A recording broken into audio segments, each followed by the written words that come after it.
আমি যত বই পড়েছি ফেলুদা তার মধ্যে সেরা।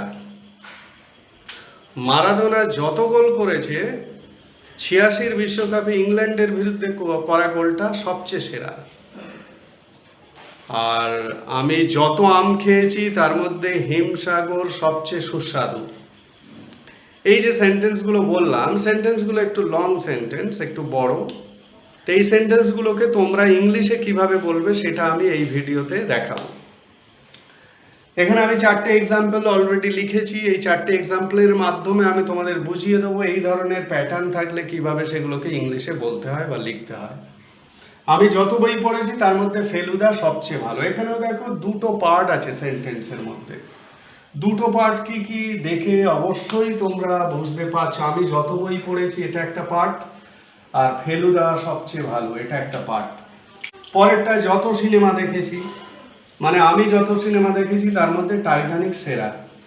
দুটো করে পার্ট পাচ্ছি প্রত্যেকটা সেন্টেন্সে। আমি যত আম খেয়েছি তার মধ্যে হিমসাগর সবচেয়ে সুস্বাদু। আর এখানে মারাদোনা যত গোল করেছে তার মধ্যে ইংল্যান্ডের বিরুদ্ধে করা গোলটা সেরা। এখানে আমি ইংল্যান্ডের বিরুদ্ধে 86 বিশ্বকাপে করা মানে ওইটা লিখিনি, আমি মুখে বলেছি মধ্যে। তাহলে আমি শুরু করছি এই সেন্টেন্সগুলোকে তোমরা কিভাবে ইংলিশে বলবে সেই বলার জন্য যে সেন্টেন্স স্ট্রাকচার সেটা কিরকম হয়। এখানে দেখো আমি যত বই পড়েছি এটা একটা পার্ট, আমি অলরেডি বলেছি। আর ফেলুদা সবচেয়ে ভালো, তার মধ্যে ফেলুদা সবচেয়ে ভালো। তাহলে এই যে যত বই পড়েছি, যত সিনেমা দেখেছি, যত আম খেয়েছি, যত গোল করেছে, এই যে পার্টটা তুমি দেখছো না, তোমরা দেখছো এই পার্টগুলো কিন্তু কমন পার্ট। মানে এই পার্টগুলো তোমাদের মনে রাখতে হয়। মানে এরকম থাকলে সেন্টেন্সটা ইংলিশে এইভাবে বলতে হয়। এইটা হলো মানে সবচেয়ে আগে দরকার। মানে যত বই পড়েছি এরকম যদি থাকে, যত সিনেমা দেখেছি, যত আম খেয়েছি, এরকম যদি এক্সপ্রেশন তোমরা পাও বা এরকম এক্সপ্রেশন যদি তোমরা বলো, তাহলে সেটাকে ইংলিশে কি বলবে? যত গোল করেছে। এইবারে পরের যে পার্টটা এটা তো আমরা লিখবো, এটা একেবারে মানে সুপারলেটিভ ফর্মে লেখা হচ্ছে। মানে এই যে ভালো, সবচেয়ে ভালো মানে দি বেস্ট, সেরা বা সবচেয়ে ভালো একই কথা। সুস্বাদু মানে দ্য মোস্ট টেস্টফুল। আর ইংল্যান্ডের বিরুদ্ধে করা গোলটা সেরা। সেরা মানে সবচেয়ে ভালো। বোঝা গেল? তাহলে আমরা এই পার্টটাকে আগে লিখব, প্রত্যেকটার এই পার্টটাকে আমরা আগে লিখব। লিখে এই পার্টটাতে আসবো। সেটা কিভাবে দেখে নাও। তাহলে আমি যত বই পড়েছি ফেলুদা তার মধ্যে ফেলুদা সবচেয়ে ভালো। মানে ফেলুদা ইজ দ্য বেস্ট বুক। কি বলবো? ফেলুদা ইজ দ্য বেস্ট বুক। প্রথমটা লিখবো ফেলুদা ইজ দ্য বেস্ট বুক। এটা সুপারলেটিভ হলো, বেস্ট বুক। সুপারলেটিভ মানে যে অ্যাডজেক্টিভটা ব্যবহার করছো ভালো, সেই ভালো সুপারলেটিভ মানে সবচেয়ে ভালো। সবচেয়ে ভালোর ইংলিশ কি? The best. এই যে সবচেয়ে কথাটা ইউজ করেছি না, এই সবচেয়ে এর ইংলিশটা কি? The best. মনে রাখবে। তাহলে সবচেয়ে ভালো মানে সবচেয়ে ভালো, সরি সবচেয়ে ভালো পুরোটাই সবচেয়ে ভালো, এর ইংলিশটা হলো দি বেস্ট। তাহলে ফেলুদা ইজ দ্য বেস্ট বুক। তারপরে আমি যত বই পড়েছি, এইখানটাতে একটু চেঞ্জ হয়। আই হ্যাভ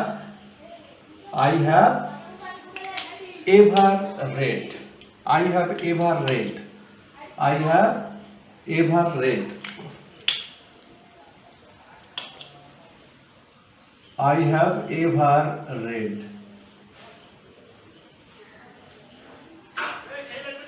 তাহলে কি দাঁড়ালো? Feluda is the best book I have ever red.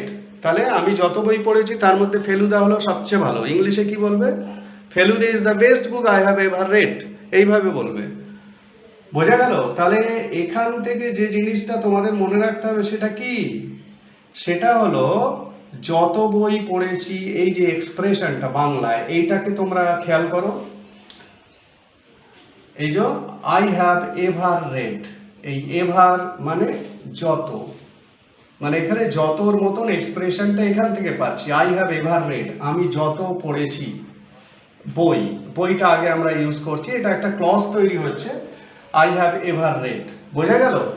এইটার বাংলা মানেই হচ্ছে এই অংশটা, আমি যত বই পড়েছি, আই হ্যাভ এভার রেড। তাহলে যত সিনেমা দেখেছি এটাও কি হবে, I have ever seen.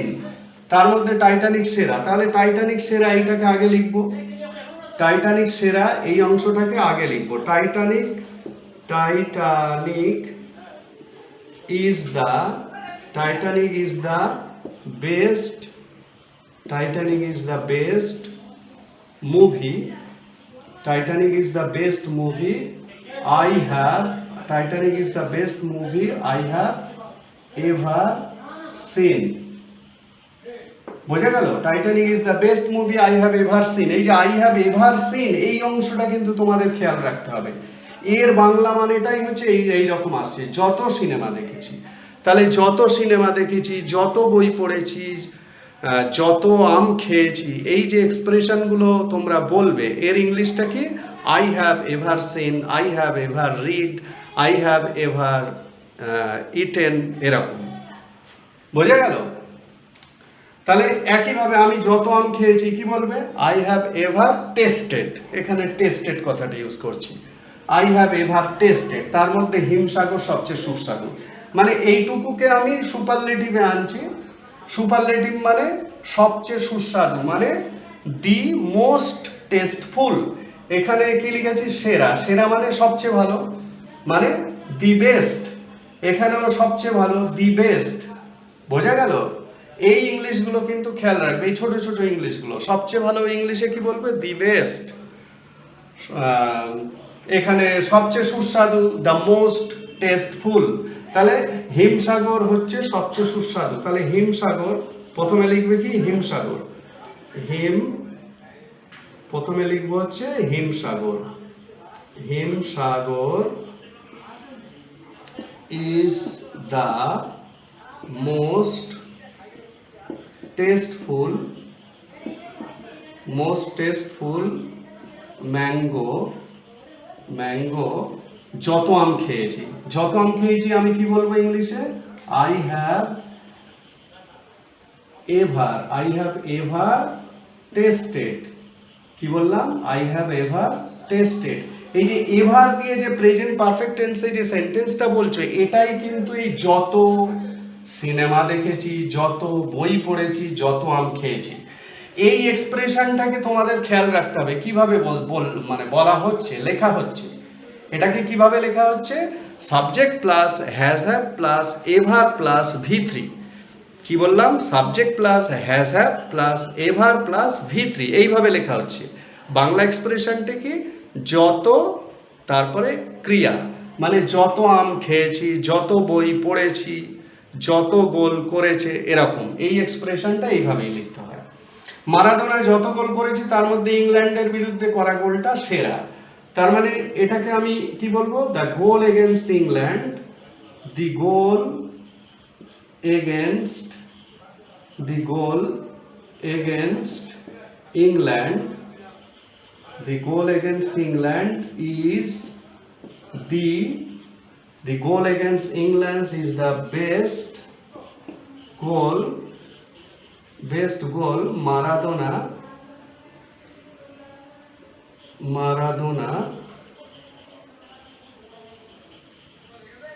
has ever scored। বোঝা গেল?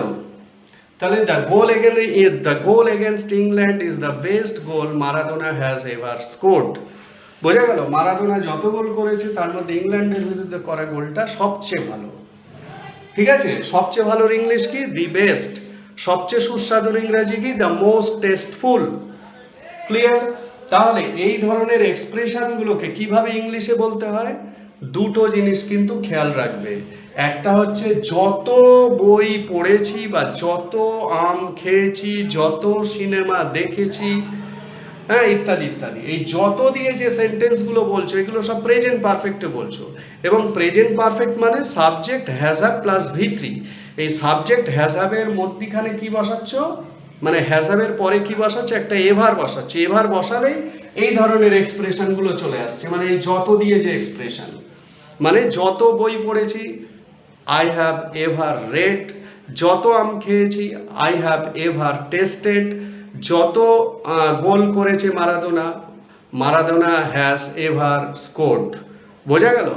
এর বাইরে যে সেন্টেন্সটা রয়েছে মানে ফেলুদা সবচেয়ে ভালো, Feluda is the best, Titanic হচ্ছে সবচেয়ে ভালো movie, Titanic is the best movie মানে সবচেয়ে ভালো, একেবারে সিম্পল।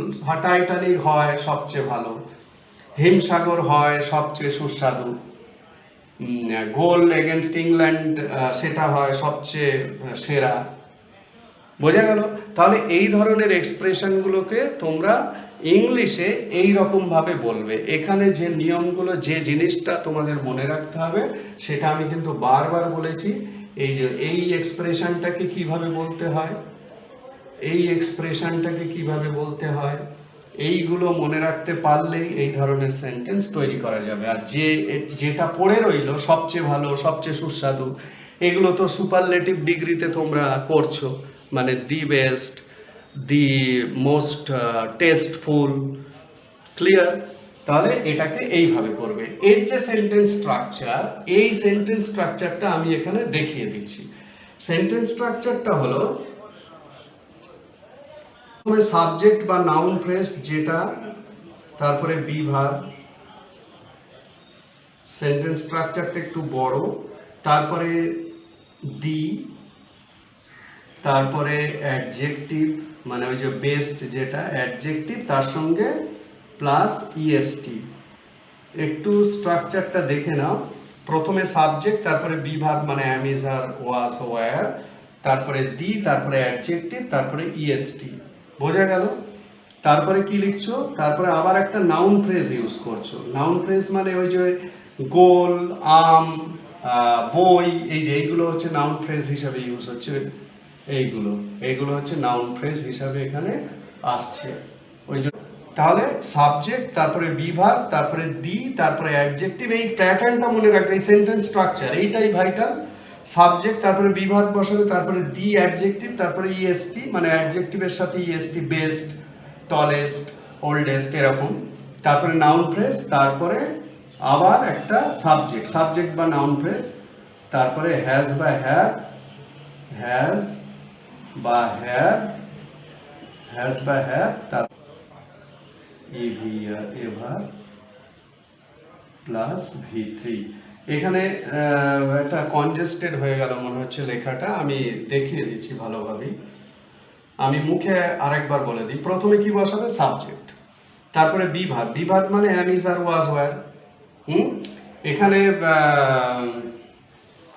আমরা প্রেজেন্টের ওপর করছি, পাস্টের ওপর করলে তখন ওয়াজ, ওয়্যার হবে। তারপরে দি বসাবে, তারপরে অ্যাডজেক্টিভ এবং সঙ্গে ইএসটি। বোঝা গেল? তারপরে নাউন ফ্রেজ বা নাউন, যে নাউনটা নিয়ে কথাটা হচ্ছে সেই নাউনটা বসবে, তারপরে সাবজেক্ট আবার, তারপরে হ্যাজ বা তারপরে এভার। এই যে এভার কথাটা খুব গুরুত্বপূর্ণ, কারণ এভার দেবার জন্যই এই যত কথাটা বাংলায় আসছে। এভার, তারপরে V3। ক্লিয়ার? তাহলে এই ধরনের সেন্টেন্সগুলোকে তোমরা এইভাবে, এই ভিডিওতে আমি যেভাবে দেখালাম ঠিক এইভাবে ইংলিশে বলবে। সেন্টেন্স স্ট্রাকচার দেখিয়ে দিয়েছি, এইটা হলো সেন্টেন্স স্ট্রাকচার। এখানে সেন্টেন্সগুলোর মধ্যে আমি দেখিয়ে দিয়েছি কোন পার্টটা মনে রাখা দরকার, এর জন্য ইংলিশটা কি, সেগুলো সব মনে রাখবে এবং এই ধরনের সেন্টেন্স তৈরি করতে থাকো।